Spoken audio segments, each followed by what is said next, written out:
pulled over. I found them. My heart is like, they were walking in the road? yes, it's they. Social services. Don't take my children off! Okay, it's as part of the investigation. But I haven't done anything wrong! Okay. Breaking the law and going to jail for it is no joking matter. However, I always try to spice things up with some humor because life is too short and humor always makes things better. Also, I think we can all agree that it feels good to find out that the perps were punished for what they did.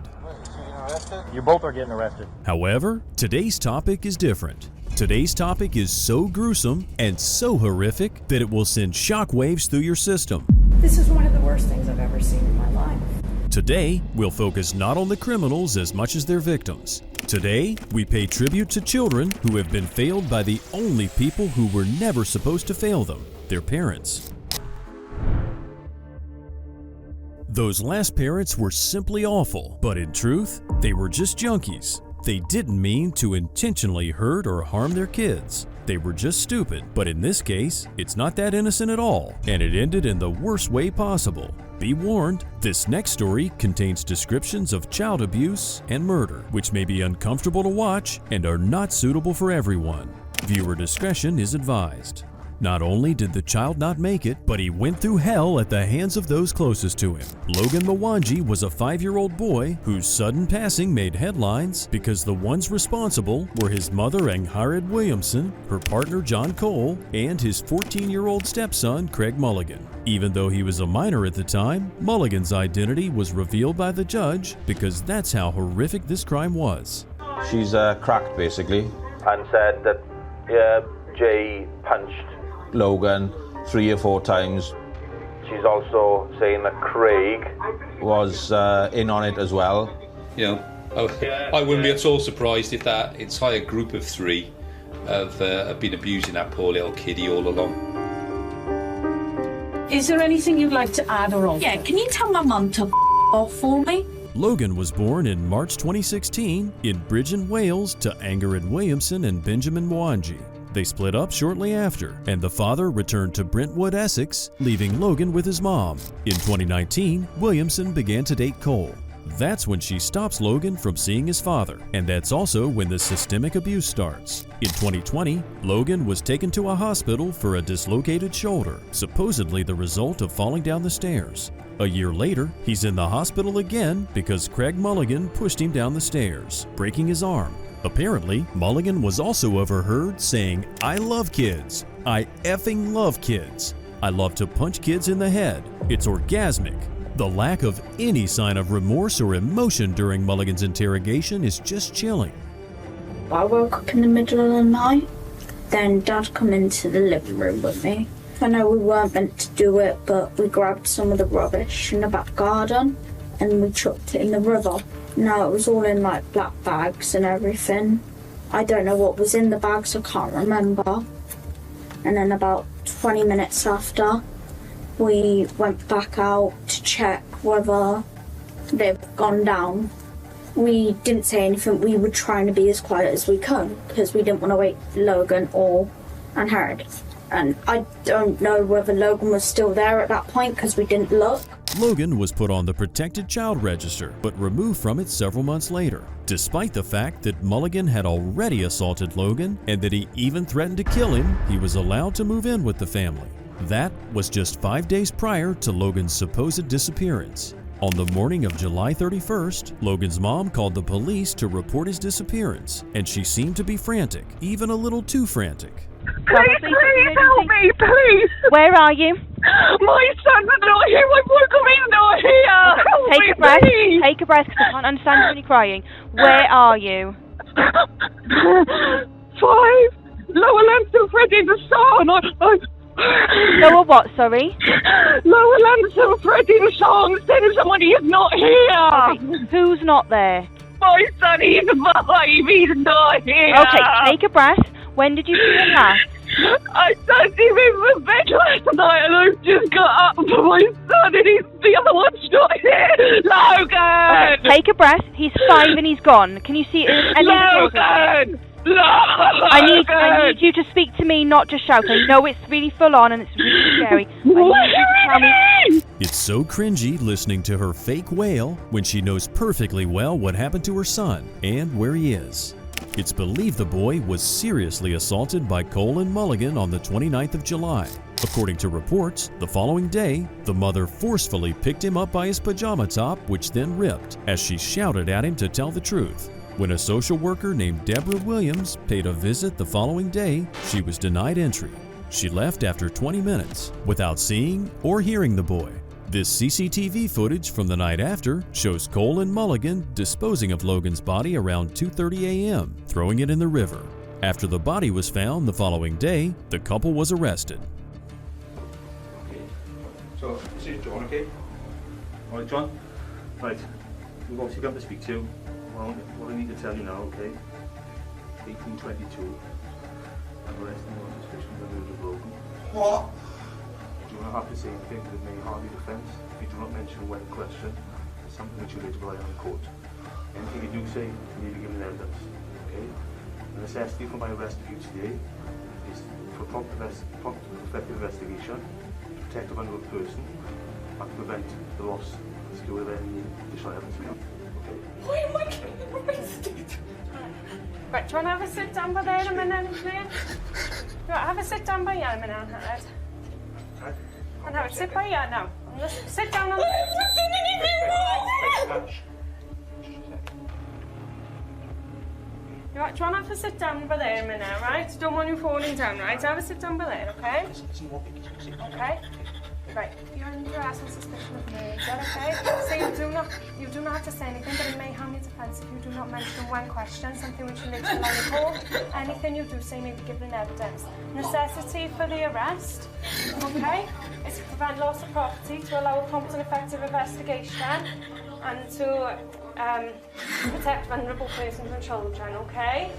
We get social services. Okay? Don't take my children away!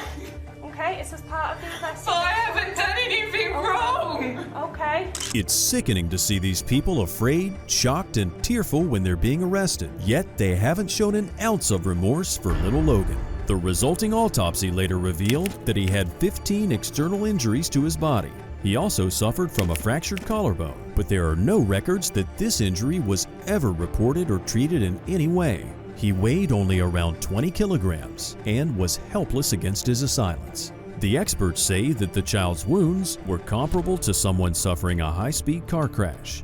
At first, all three suspects denied knowing anything about Logan's injuries, but pinned against the wall, they quickly turned on each other, giving us a glimpse into what little Logan had to live with. He was on the floor, and rather than grabbing his body, she's picked him up by his t-shirt. It's ripped. None of it is true. Why would John lie? Because John's a liar. Because he doesn't want to get done for murder. I wish I never let this man into my son's life. She's blaming me and my dad for everything when we haven't done anything. Neither has my dad. Now, I'm just sick of this. She's just saying whatever she wants to get out of the cell. It later turned out that Cole was a member of the far-right group known as the National Front. Since Logan's father was of Kenyan descent and he was always suspicious of his wife cheating with her former husband, his hatred boiled over to the little boy. He would dehumanize Logan and punish him by making him stand outside in the cold. We'll probably never know what exactly happened to Logan, and it's sickening to see this feeble attempt of acting from his mother as the police are searching for her son. I'd like to see my biological son. He is unconscious. Why is he unconscious? Listen, I don't know. Right now, the best thing... All I'm getting is answers like this. Why is no one telling me what's going on? I don't know. Sweetheart, look. He's my baby. What's going on?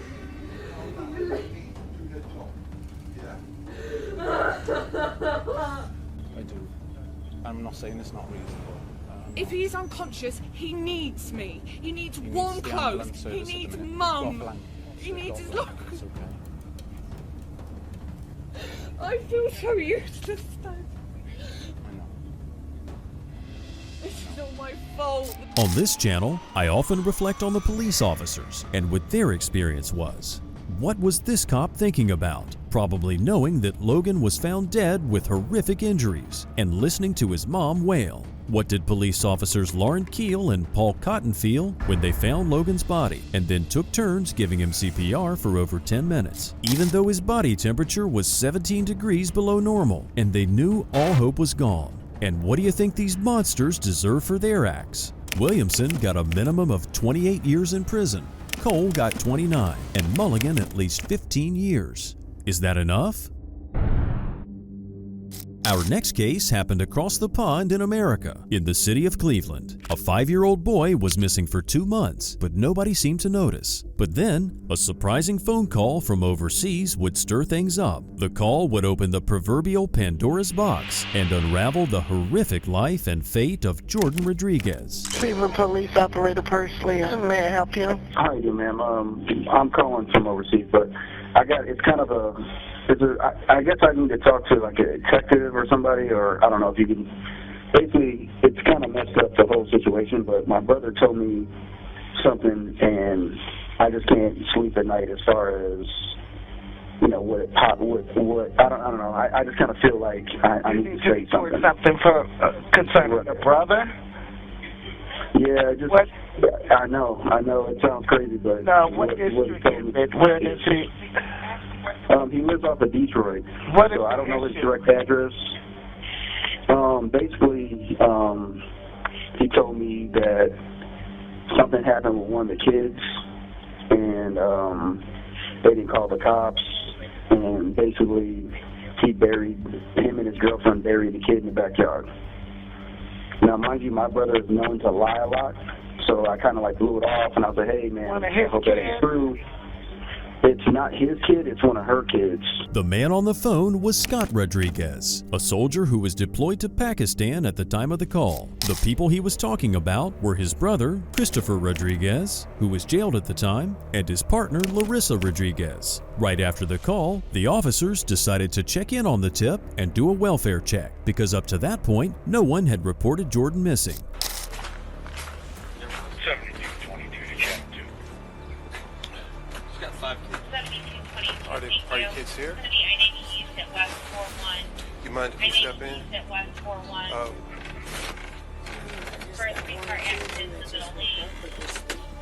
Okay.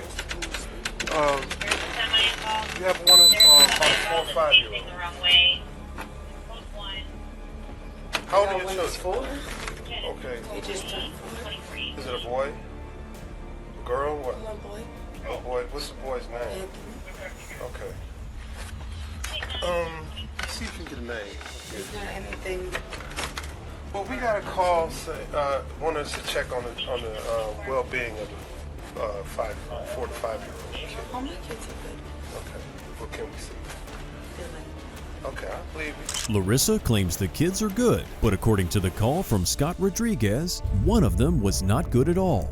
Just the fact that she couldn't remember her kid's age was alarming, but we all know that Larissa was trying to hide a horrible secret, and the officers knew it as well, as Seth Rodriguez had already explained what his brother had told him, and it was unbelievable. What he told me was he came home, his girlfriend called him, he rushed home, and then I think the little boy was 4 or 5. And mind you, I've only seen these kids one time, so I couldn't tell you who they are, what it was about, but he told me that the boy was unresponsive, and I was like, okay. Well, he's like, well, this kid had a lot of problems. Like he had 1 lung and 1 kidney, and I don't even know if that part is true because I don't know these kids because he's only been with this girl maybe 2 years, and I've been overseas the whole time, so I only really met her maybe once or twice in my life. And he told me all he told me was that the kid was buried in the backyard. Now that's all I know, and she had so many kids. Yeah, right in his backyard. And that's all he says, we buried him in the backyard. But the kid in question, I don't know what his name is, but I guess he has a lot of problems. So I guess the only way to really figure it out is figure out how many kids she actually has, and then figure out which one's missing. Because what he did tell me that made me kind of believe the story was, he said him and his girlfriend told the older kid that he was staying with her sister who also has a special needs kid, and that way they don't question it. This final bit of information will prove to be crucial. As the officers inspect Larissa's home and say hi to her kids, she spins her own web of lies. She tells them that she has a lot of kids, and that some of them live with her, while others do not. But it seems that the officers are familiar with what was said in the phone call, and they go straight to the point. Notice how she gets inquisitive about the call that brought this all up. Do you have a child with special needs? Oh, Jordan? Yes, I do. How old is Jordan? Jordan, he is just turned 5. Where's Jordan at? He's with his dad. He's visiting, going to be visiting for the holiday. He's not here with us right now, for the holiday. Where's Dad at? In Texas. He's not even here. Is that who you guys are pertaining to? Maybe, possibly. What was the call mainly about? Just checking the welfare. Pretty soon, the cops get even more suspicious because Larissa can't provide contact information and she's unable to remember Jordan's father's last name, even though they dated for over 2 years. The next day, the FBI got involved, and after spending hours digging in the backyard, they found Jordan's body. He was buried in a 4-foot by 4-foot grave, wrapped in blankets and trash bags, with a pull-up diaper covering his head. They placed mothballs in the bag to deter rodents. The autopsy revealed patterns of serious neglect and child abuse that lasted for a very long time. Larissa was arrested, interrogated, and confronted with the facts. Okay, when I tell you some things have changed is we did talk with the coroner. Okay. And they finished their initial examination, and there are some problems. Okay. The problems being Jordan had an old left wrist fracture. His left wrist was broken at some point and it was healed. It healed on its own. How? That's something you need to tell us. Jordan also has 3 fractured left ribs that healed on their own and a fractured right rib that healed on its own. And these are all injuries that were healing on their own without medical help, which means he was in a lot of pain for a very long time, and you're not being honest about what was happening to this kid. I've watched this clip numerous times, and being a parent myself, I cannot fathom how she can sit there and listen to this and not show an ounce of emotion. Not an ounce. But what she says next is even more horrific. She just listened to how her own little son went through so much pain and for so long, and the only response she has is to make sure she's not blamed for it. See, when what happened, I mean, I personally didn't, but I was scared myself, okay? Scared of? I think talking to my sisters yesterday actually opened up my eyes a little bit and made me realize I should not be the only one taking full blame for this. I never put my hands on my kids. You can ask any of them. And a lot of people used to tell me maybe that's why sometimes your kids don't listen. You know, sometimes I need to be more rough on them, but that's just not in me. Whatever her lies were, the evidence said otherwise. The way she treated Jordan was beyond comprehension. It was savage, brutal, and unjustifiable. Luckily, the judge felt the same way and gave maximum sentences to both perpetrators. In her final statement, she commended Scott Rodriguez for making the call, as well as the police officers and attorneys who were involved in this difficult case. The entire time, she was trying to hold back the tears while looking at pictures of Jordan's body. I know as a judge I'm not supposed to show emotion. And in 22 years, I never have. This is one of the worst things I've ever seen in my life. And I don't understand, Mr. Rodriguez, why you don't want to cleanse yourself and tell the truth about what happened here. And I hope someday you do. Whatever this child's life was supposed to be, you make sure it didn't happen. You and Larissa. I look at friends and family, people who are desperate to have children and want to have families, and you two have babies with no consideration. You just keep having them, disregarding the value of their life, disregarding their purpose in life, like they're less than an object. No regard. I didn't even hear you say you were sorry. I will not accept the recommendation for Mr. Rodriguez. These crimes are horrific. There's no question in my mind that this child was abused. It's clear.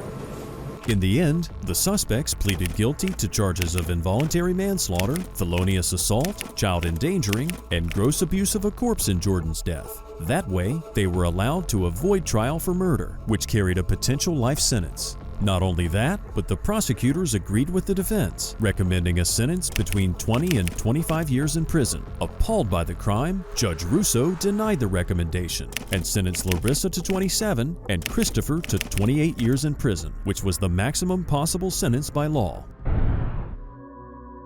Speaking of phone calls, this next one is like something out of a horror movie. And frankly, I'm surprised no one from Hollywood had thought about using it. The call came in at 5:49 a.m. on January 14th, 2018, not long after a surveillance camera captured this.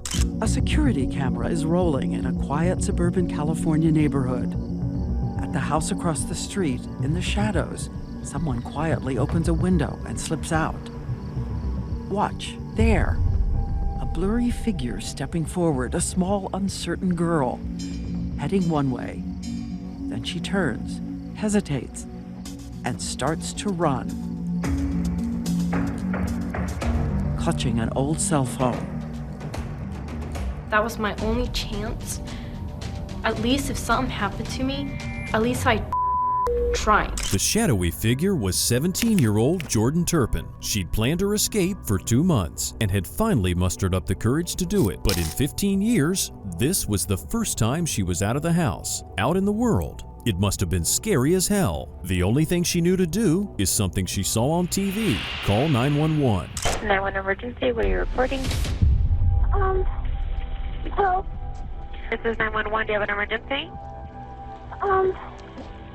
I just ran away from home. Do you know what street you're on? No. I just ran away from home because I live in a family of 15, okay? Can you hear me? And we have abusing parents. Did you hear that? Okay, how did they abuse you? Okay. They hit us, they throw us across, they like throw us across the room. They pull our hair, they yank out our hair. I have my two little sisters right now are chained up. Okay, how old are you? I'm 17. What's your name? Logan Turpin. Jordan might have been 17 at the time, but having never experienced anything other than that house, in many respects she was still a child. Imagine how much courage it took to escape this house of horrors. She would later say that there was a beeping thingy in the house. What the kids thought was a security system was in fact just a smoke alarm. This is her months later, giving an interview for ABC, explaining what it felt like. My whole body was shaking, and when I was holding the phone, I remember the phone was I couldn't really dial 911 because, I'm sorry. Shaking tonight? Yeah, I was shaking, and so I was trying to dial 911, but I couldn't even get my thumb to press the buttons because I was shaking so bad. But I was trying to calm down. Thank you so much. I was trying to calm down so I could to do it, and then I finally pressed it, and then they answered. I literally never talked to somebody on the phone. What's your address? Okay, you guys, give me a minute. It's gonna take a while. I've never been out. I don't go out much, so I don't know anything about the streets or anything. When she got out of the house, Jordan didn't even know what her address was. She gave the operator the zip code instead of the house number. Luckily, she brought an envelope she found at the house, and she was able to find the address with the help of the operator. In the meantime, the operator tracked her GPS signal, and a police car was already on its way. Her story seems so far-fetched and ludicrous that it's difficult for the responding officer to believe any of it. So naturally, he thinks this 17-year-old might be on and her response is astounding. Watch as the officer arrives at the scene, as this little girl is about to experience her first conversation with an unknown person. Hi, what's going on? Okay. I just ran away from home. Okay. And I live in a family of 15. Okay. My 2 little sisters right now are chained up. They're chained up? Yes, Where are they chained up at? on their bed. Now, Mother didn't chain them up just to be mean. Okay. They're chained up because they stole Mother's food. Uh-huh. But I'm sorry if I talk too much. Okay. I've never talked to anybody out there, so I've never been alone with a person, so this is very hard for me to talk. Okay. How do your parents know you left your house? No, they don't. Do you take any medication? What's medication? Medication? Yeah, what's medication? Do you take pills? Do you take pills? Oh, I don't think I've ever taken a pill before. Okay. Just put yourself in the shoes of the officer. He was ending a graveyard shift and expected to find a runaway and return her home. What he didn't expect was a scared, rambling girl. I mean, would you believe her? She's gotta be on or something, right? Well, in a few moments, the officer will get a wake-up call because he's about to ask for some proof. Our parents are abusing. They abuse us. But the reason I called and the reason I managed to get out here, this is one of the most scariest things I've ever done. Uh-huh. I'm terrified. But I called because my 2 little sisters, they're chained up right now. These are the pictures Jordan showed the officer. Handcuffs, chains, bruises, and emaciated children. I'm sure you'll agree that something like that should never be in the same picture. Jordan also comments that they're filthy because they never take baths. This is proof enough for the officer. He calls for backup, and then Jordan leads them back to the house. For over 2 minutes, they banged on the door until finally someone opened. Hi. Hi, sorry to bug you. Good. We got a call for a check the welfare here at your house. So, check the welfare. So just basically check on everybody, make sure everybody's okay. Yeah, why? You guys have kids in the house? Yes. In a moment, the officers will explain that they got a report from one of their kids, and their faces turn even paler than they already were. It was obvious that they were trying to cover their tracks, but at that point, it was impossible to do that. So, they make up a bogus story about how they were packing because they were about to leave. Pretty soon, they find kids in their rooms, some of them still shackled to their beds. They even find the chains that the parents tried to hide. I found the missing link. All right, let's just go ahead and detain the parents. Ma'am, why don't you step over here for a minute? Okay, with you. And sir, step over here for a second. And they were about to step all the way to prison in chains similar to those they put on their kids. It turned out that these 2 were religious freaks who believed God had instructed them to have as many kids as they could. But I'm pretty sure God didn't also tell them to chain them to the bed and abuse them. That came from their own sick minds. Later in court, some of the kids had the opportunity to read their statements. I cannot describe in words what we went through growing up. Sometimes I still have nightmares of things that had happened, such as my siblings being chained up or getting beaten. But that is the past, and this is now. I love my parents and have forgiven them for a lot of the things they did to us. My parents took my whole life from me, but now I'm taking my life back. I'm in college now and living independently. I love hanging out with my friends and life is great. I believe everything happens for a reason. Life may have been bad, but it made me strong. I fought to become the person I am. I saw my dad change my mom. They almost changed me, but I realized what was happening. I immediately did what I could to not become like that. I'm a fighter, I'm strong, and I'm shooting through life like a rocket. And another of the Turpin's kids that's shooting through life is none other than the hero of the story, Jordan, who's since become a TikTok star in her own right. Her parents, however, got sentenced to 25 years to life. Let's hope it'll be the latter. Humans can be awful. Not only do we destroy the planet we live on and kill animals and anything else that lives around us, but we're also capable of doing terrible things not only to each other, but even to our own kids. But today's video isn't about those people. It's not about the ones who do these unimaginable acts. Today's video is about their victims. It's about the ones who suffered needlessly and endured incredible hardship. Let's hope they're in a better place now and able to enjoy themselves free of pain. As for the wrongdoers, let us hope that they stay where they are and never get out. Do you agree?